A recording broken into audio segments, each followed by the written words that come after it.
Hello guys, so yan, samahan nyo naman kami magkabit ngayong araw. Ayan, so yung ating mga binuo na pinto kanina.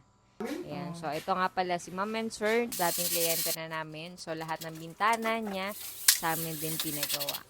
Ayan, so ang kanilang sliding at saka fix na windows. Ayan, so ngayon, ang ikakabit naman natin sa kanila, itong pinto natin. So pinto to nung kanilang CR. Ayan. So, next project na gagawin naman natin dito is mga cabinets.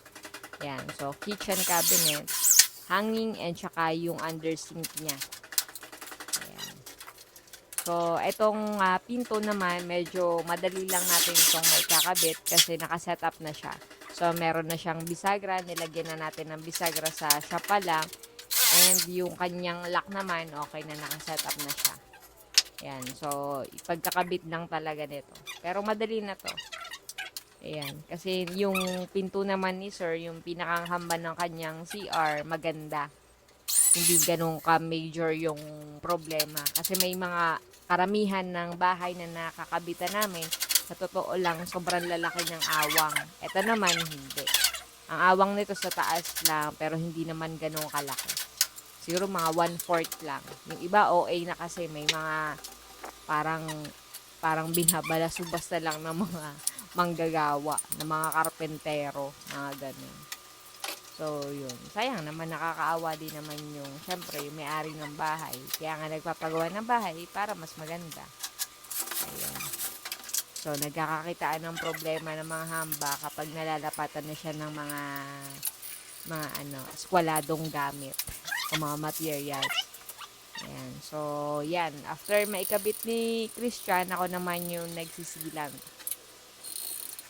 Yan. So, para mabilis kaming matapos.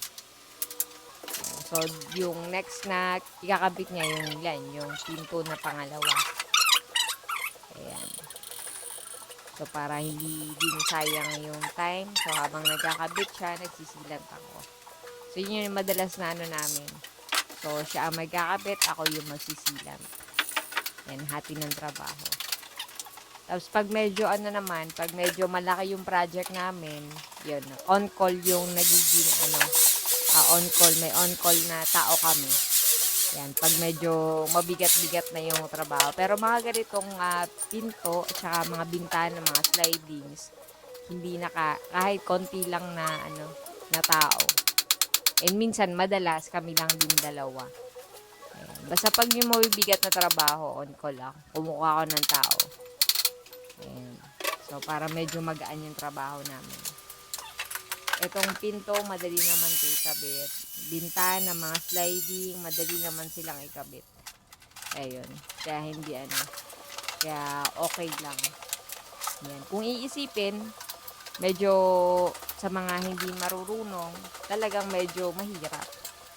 Ayan, dahil ito yung trabaho namin, and saka dahil sanay na kaming trumabaho na ganito, so yun, medyo medyo kapal na namin yung mga ganito. Ayan. So, yan guys, yung pinto. Malapit na nating matapos to. Ayan.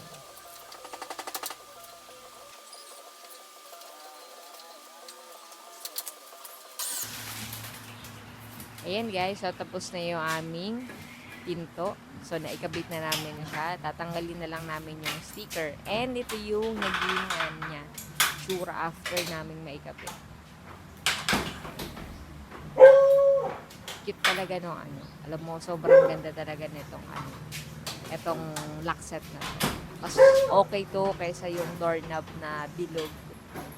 Ayan. Kasi napaka-common na nun. Ito kasi may social. Ayan. So, CR. So, yan guys, yung ating pinto na Alco frame na ang pinakang cover natin ay YP200. Ayan. So, thank you!